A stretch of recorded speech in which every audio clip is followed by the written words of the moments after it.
Channel देख रहे हैं। मैं इमरान खान हूँ। ये बहुत इंपॉर्टेंट वीलॉग है। अब तक की ना सिर्फ आपको मैं लेटेस्ट सिचुएशन बता दूंगा, बल्कि साथ ही साथ मैं आपको एनालिसिस देता हूँ कि ये सूरत हाल जा कहाँ रही है। बहुत सारे लोग जो हैं पाकिस्तान में वो तज़ब्ज़ुब का और घबराहट का शिकार है। एक बेयकीनी की कैफियत है पाकिस्तान में, और ऐसा लगता है कि लोगों में ये घबराहट बढ़ती चली जा रही है। तमाम लोग ये सवाल पूछ रहे हैं कि अब क्या होगा, सूरत हाल किस तरफ जाएगी। एक अजीब जो है वो पाकिस्तान में कन्फ्यूजन पैदा हो चुकी है, जबकि रियासत और अपोजिशन दोनों जानिब से दोनों भी एक कदम पीछे हटने के लिए तैयार नहीं है। मैं कुछ चीज़ें पहले आपको क्लियर कर दूं कि ये कुछ अल्फाज इस्तेमाल किए जा रहे हैं सियासी जमात के लिए, यानी फसादी का लफ्ज़ इस्तेमाल किया जाता है, फितना का लफ्ज़ इस्तेमाल किया जाता है, मुल्क दुश्मन का लफ्ज़ इस्तेमाल किया जाता है, लफ्ज़ बलवाई को बहुत इस्तेमाल किया जा रहा है, शरपसंद, दहशतगर्द, मुल्क के दुश्मन। ये सारे अल्फाज इस्तेमाल करने वालों को मैं सिर्फ ये कहना चाहता हूँ कि ये एक्चुअली इंसानों का गोश्त खाने वाले गिद्ध बन चुके हैं। मैं ख़ास तौर पे मीडिया के लोगों को ये कह रहा हूँ, एक सियासी जमात है, वो एहतजाज करना चाहती है। एहतजाज के रास्ते के अंदर जब आप इतनी बड़ी रुकावटें डालते हैं तो लोग रुकावटों को हटाकर एहतजाज करने की कोशिश करते हैं। पूरी दुनिया में दो तरह के एहतजाज होते हैं।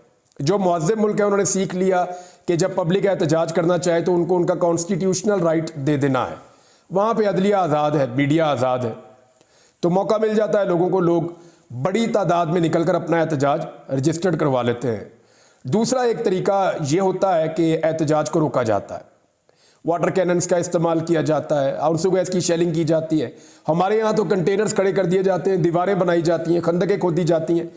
जब आप इस लेवल का तशद्दुद और टॉर्चर करते हैं तो उसका रिएक्शन भी आता है। सारे लोग एक जैसे नहीं होते। जब हज़ारों लाखों लोग निकले होंगे तो उनमें कुछ लोग जो है वो रिटेलिएट भी कर जाते हैं, और ये बात रियासत ने समझनी होती है। एहतजाज करने वालों के अपने मकासद होते हैं। वो जब एहतजाज करने निकलते हैं तो वो अपने मकसद के हुसूल के लिए, अपने नज़रिए के लिए निकलते हैं। और नॉर्मली लोग पाकिस्तान में जो एहतजाज करते हैं, जो पाकिस्तान की हिस्ट्री रही है, वो लोग होते थे जो खाने पीने के लिए या चंद पैसों के लिए एहतजाज में शामिल हो जाते थे। लेकिन अभी सूरत हाल मुख्तलिफ है, लोग नज़रिए के लिए निकल रहे हैं। तो रियासत को मुख्तलिफ लोग मिले हैं और रियासत इनको नॉर्मल लोगों की तरह डील करने की कोशिश कर रही थी, लेकिन लोगों ने बहुत मार खाई है। पाकिस्तान तहरीक इंसाफ की ये बहुत बड़ी कामयाबी है कि उन्होंने अपने कारकुनों को पुरअमन रखा। लेकिन एक अफसोसनाक वाक़े में, क्योंकि देखें जब लगातार आंसू गैस की शेलिंग होती है और पथराव होता है तो लोग उसकी ज़द में आते हैं। जहाँ बहुत सारे कारकुन अस्पतालों में पहुँचे वहाँ पुलिस वाले भी पहुँचे। एक पुलिस वाला जहाँ बक भी हुआ है और ये कहा जा रहा है कि ये किसी का पत्थर लगने से इनकी मौत हुई है। ये जहाँ बक हुए हैं पुलिस वाले इस्लामाबाद से। अब एक बयानिया बनाने की कोशिश की जा रही है कि ये सियासी जमात नहीं है, कोई दहशतगर्द है। मुझे अच्छी तरह याद है कि परवेज़ मुशर्रफ की डिक्टेटरशिप में जब नून लीग के खिलाफ मुकदमा दर्ज किया जाता था तो नून लीग के आगे लफ्ज़ गुंडे लिखा जाता था। आप निकालें, नून लीग वालों के पास आज पंजाब में हुकूमत है, वो उस दौर के सारे सियासी मुकदमात निकालें तो जैसे आज ये कर रहे हैं ना, बलवाई, फितने, शरपसंद, मुल्क दुश्मन अनासिर, ये सारा कुछ आज ये लिख रहे हैं। तो नून लीग के साथ एक लफ्ज़ लाजिम हो गया था और कहा जाता था कि नून लीग के गुंडे। तो ये चीज़ उन्होंने बर्दाश्त की हुई है। पाकिस्तान पीपल्स पार्टी ने भी माजी में की हुई है, लेकिन इसकी इंटेंसिटी इतनी ज़्यादा नहीं थी जितनी अब पाकिस्तान तहरीक इंसाफ के खिलाफ है। ये कल को इन्हें दोबारा बर्दाश्त करना भी पड़ेगा। यही चीज़ें एक मरतबा फिर इन सियासी जमातों के सामने आएंगी, लेकिन जब इनके सामने आएंगी तो फिर देखेंगे ये कैसे रिस्पॉन्ड करते हैं। लेकिन मीडिया को मेरा ये कहना है कि सारा मीडिया जानता है कि तहरीक इंसाफ एक ऐसी पॉलिटिकल पार्टी है जिसको पाकिस्तान में सबसे बड़ा मैंडेट मिला है, जिसको पाकिस्तानियों ने सबसे ज़्यादा सीटें दी हैं, जिसको पाकिस्तानियों ने सबसे ज़्यादा वोट दिए हैं। वोट ज़ाया कर करके, वोटों को नुकसान पहुंचा कर जाली फॉर्म 47 पे हुकूमत बनाई गई है। लेकिन इसके बावजूद ये लोग जब एक पॉलिटिकल पार्टी को और उसके कारकुन को इस तरीके से मुखातिब करते हैं तो इसका मतलब क्या है? इसका मतलब यह है कि ये गिद्ध बन चुके हैं और सियासी मुखालफत में बहुत आगे निकल गए हैं। उसकी एक रीज़न भी है ना। देखिए, जिन पॉलिटिकल पार्टीज को ये लोग पसंद करते हैं या जिन पॉलिटिकल लीडर्स को ये लोग पसंद करते हैं, यानी मैं आपको सिंपली ये कहूँ कि आज की तारीख में पाकिस्तान में जो पॉलिटिकल लीडर्स हैं उनमें मुझे इमरान खान बेहतर है। वो मुझे इसलिए लगता है, वो अपने नज़रिए की वजह से मुझे इसलिए लगता है कि उसने कम से कम कंप्रोमाइज़ नहीं किया, उसने कम से कम डील नहीं की, वो अस्पताल में जाके बीमार नहीं पड़ गया। तो मुझे लगा कि इमरान खान बाकी सबसे बेहतर है। तो ये मेरी चॉइस है ना। अब इमरान खान के साथ अच्छा होता है, बुरा होता है, ये उनकी पॉलिटिक्स है, लेकिन ये मेरी चॉइस है।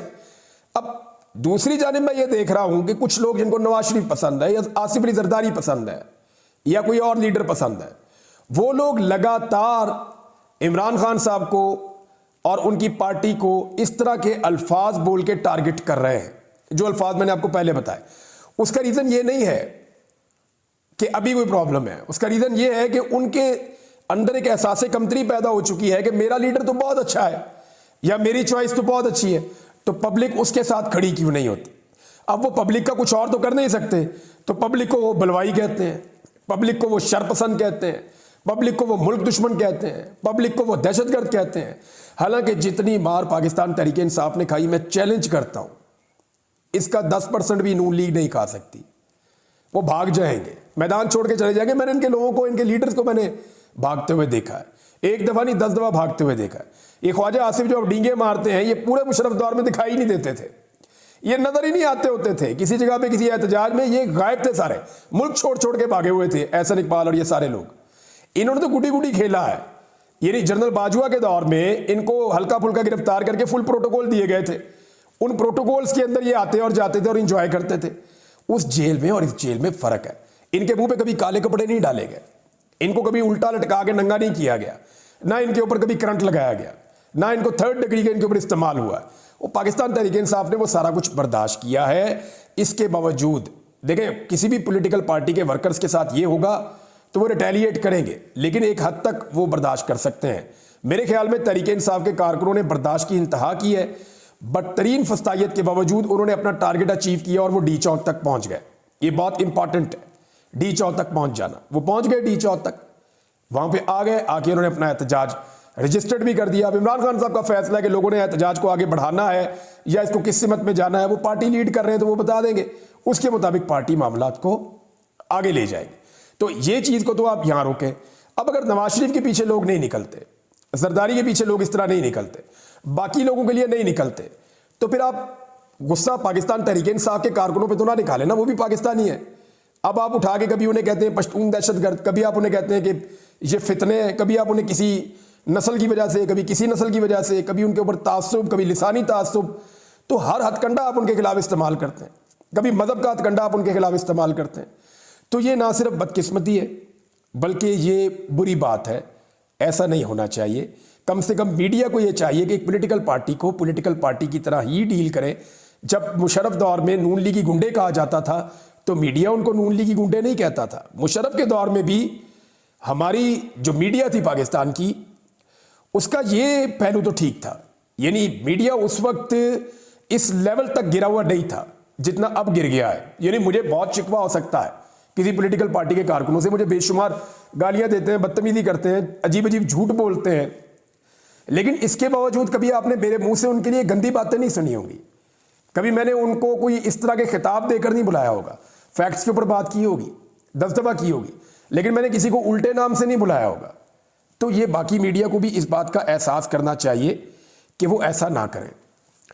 नाज़रीन, इस वक्त की जो सबसे बड़ी मुश्किल है और जो सबसे इंपॉर्टेंट चीज़ है उसकी तरफ आ जाते हैं, वो है आईनी तरमीम।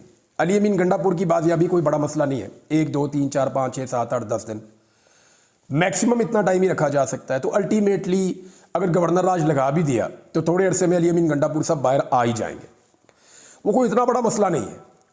यानी ये है तो बहुत बुरा जो मिसालें कायम हो रही हैं। कल को मुझे पता है कि PMLN पीपल्स पार्टी अपने आप को इससे अलग कर लेंगे और पाकिस्तानी इदारों के गले ये वाली बदनामी हमेशा के लिए चपक जाएगी कि एक वजीर आला को 1 महीने में 2 मरतबा लापता कर दिया गया। देखें, जो पॉलिटिकल पार्टीज होती है ना, वो अपना बयानिया बना ही लेती हैं, आज नहीं तो कल बना लेती हैं। जो लोग भुट्टो के अंदर होने के ऊपर खुश हो रहे थे ना, बगले बजा रहे थे, इंजॉय कर रहे थे, वो सहाफ़ी बाद में भुट्टो की हमायत में लिखते और पढ़ते रहे और बोलते रहे। जो लोग शेख मुजीब के खिलाफ थे वो बाद में उनके हक में भी बोलते लिखते और पढ़ते रहे सानिया हो जाने के बाद। तो जो सियासी जमातें हैं या सहाफ़ी हैं वो कहीं ना कहीं आकर अपना बयानिया बना लेते हैं, इदारे नहीं बना पाते। इदारों का ये काम नहीं होता ना, सियासी जमातें अपने आप को निकाल लेती हैं क्राइसिस में से, अपना बयानिया बना लेती हैं। कल को ये जमातें इस सारे सिचुएशन को, इन सारी चीज़ों को डिसोन कर देंगी और ये कहना शुरू हो जाएगी हमें अफसोस था या हम कुछ कर नहीं पा रहे थे। लेकिन इदारे इस दलदल में फंस जाएंगे और बहुत बुरी तरह फंस जाएंगे और उनका रिकॉर्ड ना सिर्फ खराब हो जाएगा बल्कि बहुत ज़्यादा खराब हो भी गया है। क्योंकि ये पाकिस्तानी मीडिया चाहे इसको रिपोर्ट ना करे, लेकिन इंटरनेशनल मीडिया इसको भरपूर कवरेज दे रहा है। कहाँ कहाँ पे दे रहा है देखें, मैंने जो अभी तक देखा, अल जजीरा पे, वाशिंगटन पोस्ट में, DW न्यूज़ पे, चाइना के मुख्तलिफ अखबारात हैं और मुख्तलिफ उनके जरीदे हैं, वहाँ पे लिखा जा रहा है। रॉयटर्स के ऊपर, AFP के ऊपर, गल्फ टुडे के ऊपर, और जो अरब अखबारात हैं मुख्तलिफ उनमें, तुर्किश अखबारात हैं उनमें, जो इंडियन अखबारात हैं उनमें, यूरोप में, अमेरिका में, हर जगह पे इसकी कवरेज हो रही है पाकिस्तान तहरीक इंसाफ के एहतजाज की। तो आलमी मीडिया इसकी कवरेज कर रहा है, पाकिस्तानी मीडिया जो है वो मजबूर भी है और वो कवरेज नहीं कर रहा। निज़ाम ने ऐसा लगता है कि ज़िद पकड़ी हुई है कि इन्हीं ख़ानदानों को इक़्तिदार में रखना है जो पाकिस्तानियों की नज़र में सारी खराबियों के लिए ज़िम्मेदार है, और इनकी खराबियों की निशानदेही भी ये निज़ाम खुद करता रहा है। ये भी एक बहुत बड़ी हकीकत है। आज निज़ाम उनके साथ खड़ा हो गया, लेकिन पाकिस्तानियों ने उनके साथ खड़े होने से इनकार कर दिया है। पाकिस्तानी इदारे जो गलतियां कर रहे हैं इसका खुमियाजा उन्हें भुगतना पड़ेगा, और ये जो सियासतदान है ये बड़े आराम से पल्लू छुड़ाकर निकल जाएंगे। ये मैं फिर बता रहा हूँ, पहले भी कई दफ़ा कह चुका हूँ। अब आ जाए एक मामले पे कि ये सब इस वक्त क्यों हो रहा है। गंडापुर साहब मैंने आपको कहा बाहर आ जाएंगे, इमरान खान साहब आज नहीं तो कल वो भी बाहर आ जाएंगे। ये जितने कारकुन गिरफ्तार हुए पहली दफ़ा तो नहीं हुए, पहले भी हुए थे। तहरीक इंसाफ के 10,000 से ज़्यादा कारकुन गिरफ्तार हुए थे, अब 1,000 1,500 और हो गया, ये भी बाहर आ जाएंगे। सहाफ़ियों पर तशद्दुद पहले भी हुआ था, अब भी हो रहा है, ये जख्म भी भर जाएंगे। ये सारी चीज़ें ठीक हो जाएंगी, लेकिन अगर एक चीज़ ऐसी है जो हो गई तो वो ठीक नहीं होगी। उसको ठीक करने के लिए फिर हो सकता है कि बहुत लंबा अरसा हो सकता है, सालों तक इंतज़ार करना पड़े, और वो है आईनी तरमीम। इस वक्त सबका फोकस आईनी तरमीम पे होना चाहिए, अपोजिशन का फोकस भी इस वक्त आईनी तरमीम पे होना चाहिए, और हुकूमत का पूरा फोकस इस वक्त है ही आईनी तरमीम पे। मैं आपको बता दूं कैसे। ये जितने MNA हैं ना पाकिस्तान तहरीक इंसाफ के, जिनको काबू करना है और उनसे वोट लेना है बाजू मरोड़ के ज़बरदस्ती करके, इन सबको महफूज किया हुआ था अली अमीन गंडापुर ने, और अली अमीन गंडापुर इस वक्त खुद गैर महफूज हो चुके हैं। तो इस वक्त 3-4 लोगों की बड़ी अहम रिस्पॉन्सिबिलिटी है। एक फैसल अमीन गंडापुर जो अली अमीन के भाई भी हैं और मेंबर कौमी असम्बली भी हैं, बैरिस्टर गोहर, उनकी रिस्पॉन्सिबिलिटी है, और स्पेशली जो नाम अब मैं लेने लगा हूँ उमर अयूब साहब। उमर अयूब साहब की भी एक जिम्मेदारी है कि वो अब कुछ भी करके जो MNA जिनको अली अमीन गंडापुर ने महफूज किया था उनको बिल्कुल महफूज रखें, और कम से कम 25 तारीख तक, जब तक काजी फायद ईसा साहब रिटायर नहीं हो जाते, तब तक के लिए इस आईनी तरमीम का रास्ता हर हाल में रोकें। अगर ये MNA उनके हाथ से निकल गए तो खेल उनके हाथ से निकल गया, और ये आईनी तरमीम हो गई तो फिर ये बहुत लंबे अरसे के बाद जाकर रिवर्स हो सकेगी, और हो सकता है फिर इसको रिवर्स करना मुमकिन ना रहे, क्योंकि सूरत-ए-हाल का कोई पता नहीं होता। तो सबसे मेन चीज़ और मेन फोकस पाकिस्तान तहरीक इंसाफ का अगर होना चाहिए तो वो आईनी तरमीम वाले मामले के ऊपर होना चाहिए, क्योंकि जो MNAs हैं उनके ऊपर अब अटैक शुरू कर दिया गया है। आदिल बादशाही, आप जानते हैं, ये पाकिस्तान तहरीक इंसाफ के वोटों से MNA बने, इन्हें नून लीग का बयान हल्फी लेने पर मजबूर किया गया, इन्होंने दे दिया। ये नून लीग के लिखे हुए MNA हैं, इनके ऊपर कोई रेफरेंस कभी दायर नहीं किया गया, लेकिन गुज़िश्ता दिनों जब ये गायब हुए, गायब क्या हुए, मुझे पता है कि ये खैबर पख्तूनख्वा की हुकूमत से इनका राब्ता था। इन्होंने कहा जी कि मैं PTI के खिलाफ कभी वोट नहीं डालना चाहता, और उन्होंने इनको सिक्योर कर लिया। जब वो महफूज मुकाम पर पहुंच गए तो उसके बाद अब इनके प्लाजे गिराए जा रहे हैं क्वेटा में, जो पहले नहीं गिराए गए। इनके ऊपर रेफरेंस दायर किया गया जो पहले नहीं किया गया। इनके भाइयों के और ख़ानदान के ऊपर जो है वो शिकंजा कसा जा रहा है कानून का, जो पहले नहीं किया गया। कल तक ये बहुत अच्छा था, आज ये आईनी तरमीम के हक में वोट नहीं डाल रहा, तो ये गंदा बच्चा बन गया है। इसी तरह चौधरी इलियास, जिन्होंने काफ लीग को बयान हल्फी दिया था, उनके जब पब्लिक का बहुत प्रेशर आया, उनकी अपनी फैमिली का बहुत प्रेशर आया, मेरे उनके ख़ानदान के लोगों से बात हुई, तो उन्होंने कहा जी हम आपको गारंटी देते हैं, हम इनको वोट नहीं डालने देंगे। चौधरी इलियास साहब रूपोश हो गए और चले गए। अब उनके ख़ानदान को और उनको भी जो है वो स्क्रू किया जा रहा है, और उनके ऊपर दबाव बढ़ाया जा रहा है कि कुछ भी करके उनको वापस लाया जाए, और लाकर उनसे भी आईनी तरमीम के हक में वोट लिया जाए। इसी तरह जो बाकी MNAs हैं, उनकी इतलात आ रही है कि कुछ लोगों को पकड़ा जा रहा है, गिरफ्तार किया जा रहा है। तो इस वक्त रियासत अपनी पूरी ताकत लगा रही है आईनी तरमीम करने के लिए, लेकिन इस आईनी तरमीम के लिए रियासत को जो वोट चाहिए वो वोट पाकिस्तान तहरीक इंसाफ के हैं।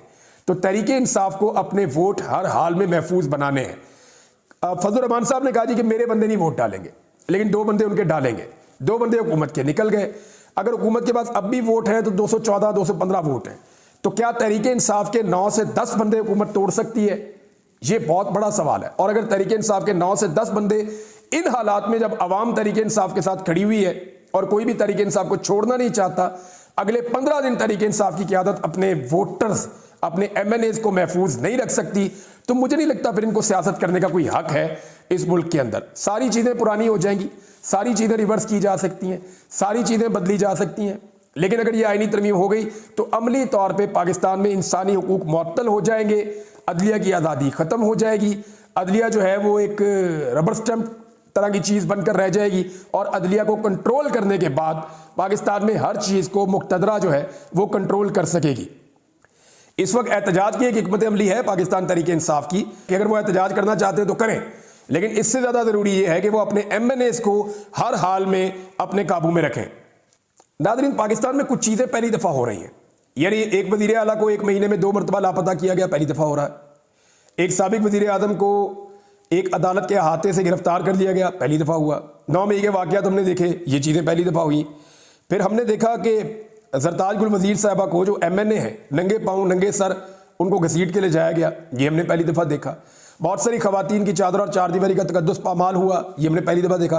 पंजाब में इतने बड़े पैमाने पर इंसानों का लापता होना और चादर और चारदीवारी का तकद्दुस पामाल होना, पुलिस का सियासी मकासद के लिए इस लेवल तक चले जाना, ये हमने पहली दफ़ा देखा। ये सारे मनाज़िर हम पहली दफ़ा देख रहे हैं। हो सकता है गवर्नर राज भी लग जाए खैबर पख्तूनख्वा में, लेकिन ये पहले भी लगता रहा है। तो क्योंकि हम ये बहुत सारी चीज़ें पहली दफ़ा देख रहे हैं तो हमें अजीब लग रही हैं, लेकिन दूसरी तरफ हम कुछ और चीज़ें भी पहली दफ़ा देख रहे हैं। हमने किसी पंजाब की जो एक अशराफिया है उसको पहली दफ़ा मुज़ामत करते हुए देखा। हमने पंजाब के अंदर जो मिडिल क्लास है उसको पहली दफ़ा सियासत के अंदर इतना ज़्यादा बाशऊर होते हुए देखा। हमने पहली दफ़ा आवाम को फस्तायत का मुकाबला सब्र से और पुरअमन तरीके से करते हुए देखा। हमने देखा कि एक लीडर ने जेल में जाकर घुटने टेकने से इनकार कर दिया, पहली दफ़ा देखा। यानी भुट्टो साहब के दौर के बाद तो देखा ही नहीं। हमने पहली दफ़ा ऐसा देखा कि एक आदमी ना बीमार होता है ना जेल से अस्पताल जाता है, पहली दफ़ा देखा।